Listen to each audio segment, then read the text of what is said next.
It seems nobody is willing to say this, so allow me to be the one to say it. I think Chelsea are laundering money, and here is why I think so. Hello football tribers, welcome back to the channel. Thank you for our new subscribers and the usual suspects. I appreciate the time you take to watch our content, and I pray that you continue doing so. So do not forget to comment, share and subscribe if you're new to the channel, so that we can continue to grow. Today, we are going to be speaking matters Chelsea only, because I think Chelsea owners or Chelsea as a club is being used to launder money. Otherwise, what explains their unstoppable summer spending spree? Prior to the end of last season, the English media was awash with news and reports that speculated or perhaps suggested that Chelsea needed to sell a player or two before the end of June, that is June 30th, for them to be not found in breach of the profit and sustainability rules of the Premier League. So, about 2 weeks after the season, in the off-season, they came out to deny all those allegations, saying it wasn't true, that their books were in proper shape. And I thought to myself, maybe they are right, that their books are not as bad as the media is trying to lead us to believe. Because if anything, the media can be used to, spread anything to be taken for gospel truth. But then I also thought that maybe the media had an ounce of truth to what they were reporting. That while Chelsea may not be necessarily in breach, they were somewhere lingering on the verge of being in breach. That their next spending would have to be so controlled for them not to find themselves in breach. Well, that doesn't appear to be the case, or otherwise. What then explains it, other than money laundering? Chelsea, as we speak, have spent over £125 million on more than 10 signing players just this summer, and they are not about to stop. In any case, they are not showing any signs that they will stop. As I record this video, they've just agreed a deal with Wolverhampton Wanderers for the signing of Pedro Neto, the 24-year-old Portuguese winger, for €60 million plus €3 million in add-ons. On top of that, they have a deal in principle with Atletico de Madrid to sign Sam Omorodion, the striker there, for about £36 million. Like I said, they're not just about to stop. Chelsea, as we speak, have about 43 or so players in their current squad. They have 8 goalkeepers, and they've just signed the 9th goalkeeper. I mean, this is never heard of before, at least in my lifetime of watching or following football. This is the first time I'm hearing that a team can have as many as 8 goalkeepers registered to their squad. I'm not sure it's criminal, but I mean, Chelsea are overdoing it in any case. Well, let's look at some of the players they've already brought into their fold, and then also maybe on another side, look at a few of those that they've sold in terms of trying to bring in money. So, at the start of the transfer window, they went and signed Keenan Dewsbury Hall from Leicester City for £30 million. They signed Mark Gui for £5 million from Barcelona. Now, all these figures are according to Sky Sports News. Then they signed Omari Kellyman from Aston Villa for £19 million. They had already signed Tosin Aderabio from Fulham, but that one was on a free transfer because his contract had run up with the Cottagers. They went on to sign Renato Viega from FC Basel for £12 million. They signed Caleb Wille from Atlanta United for an undisclosed fee. They went on to sign Estavao Willian from Palmeiras for about £29.1 million, and then signed the goalkeeper, that is Felipe Jorgensen from Villarreal, for £20.7 million. That's all spending.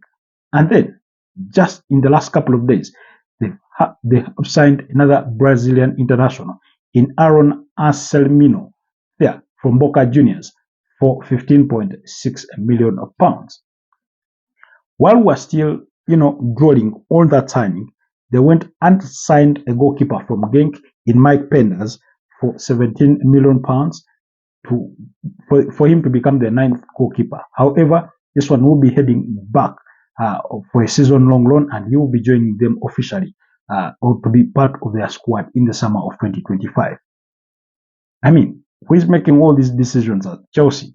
So, those are the players they've managed to sign so far. Like I said, they're not showing any signs of slowing down, and I do not think they will be slowing down until the summer transfer window goes on to close. But let's look at the outgoings or in terms of what money they have received. We'll begin with Lewis Hall. This one was already on loan to Newcastle, so Newcastle had an obligation to buy for about £20 million. So that's money in for the club. Then they sold former Arsenal youngster in Omari Hudson to Ipswich for about £18 million. That's a done deal already.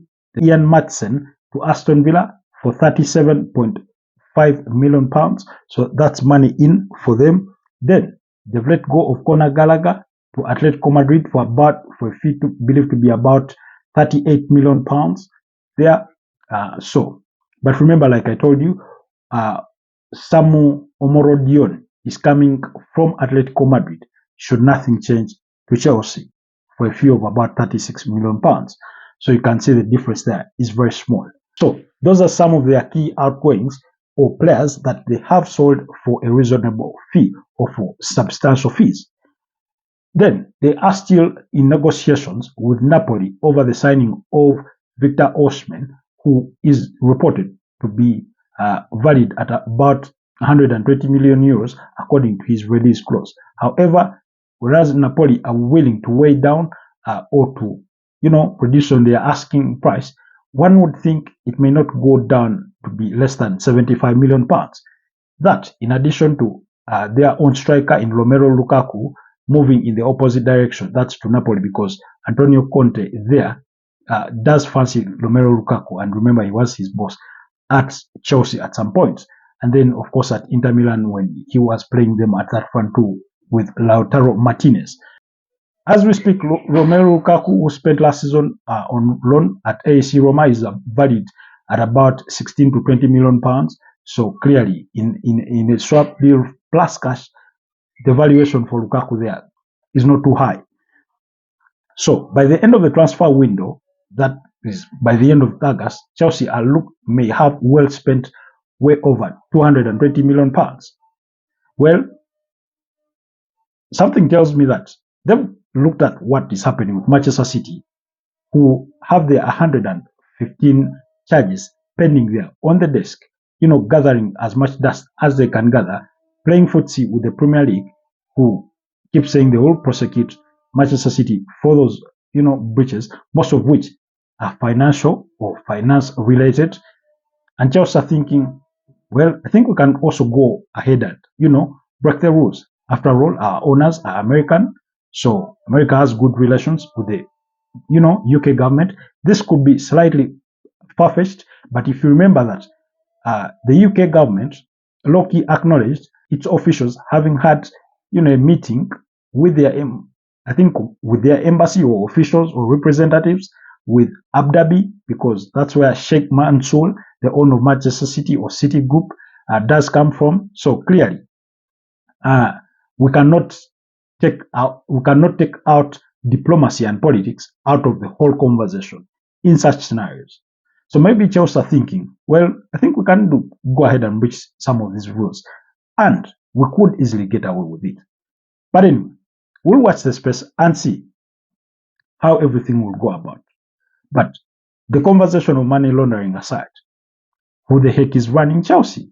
I mean, if they had the opportunity to sign every player from, let's say, Real Madrid, every player from Barcelona, every player from probably PSG, they may as well do it, because they are looking to sign everybody that is willing to be sold. Practically, that's what they're doing. But anyways, Enzo Maresca is the new boss in charge that will be in the dugout at Stamford Bridge. Let's wait and see what all these signings mean to him as a manager and to his bosses. That's Todd Boehly and others. Like I said, 8 goalkeepers. The ninth has been signed. That's Mike Pandas. Felipe Jorgensen, we mentioned that one. Kepa Arrizabalaga has returned from Real Madrid from his loan spell last season. They do have Roberto Sanchez, who they signed from Brighton and Hove Albion last summer. They do have Jody Petrovic, who was one of the mainstays in the Chelsea goalkeeping lines there during the absence of Robert Sanchez. They do have Marcus Bettinelli. They do have Gabriel Solnina. They do have Eddie Beach. They do have Lucas Bergstrom. So all those are goalkeepers at Chelsea. But anyway, whether they end up with a squad of 60 or 70 players, that remains to be seen prior to the start of the Premier League season. I mean, they can only register as many as the rules will permit them, but that's the current situation. Otherwise, for me, there's nothing to explain other than money laundering the whole host of players that they are signing with, very few being sold in terms of money going out and money coming in respect with wanting to stay on the right side of the profit and sustainability rules of the Premier League. Remember, last season, Everton fell culprits and they were docked points on 2 different occasions for being found in breach of those particular rules. As well, Nottingham Forest, who are under the charges of Nuno Espirito Santo, were also found culpable. And if you have noticed, many Premier League clubs have been very cautious in terms of how they spend and when they spend. As we speak, Liverpool are yet to make any squad signing of a player. So that clearly tells you that bit. But anyway, we'll wait and see how everything unfolds.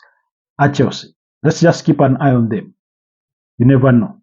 Maybe they could sign 1 or 2 Ugandan players, and we will forget that they are laundering money at that Stamford Bridge.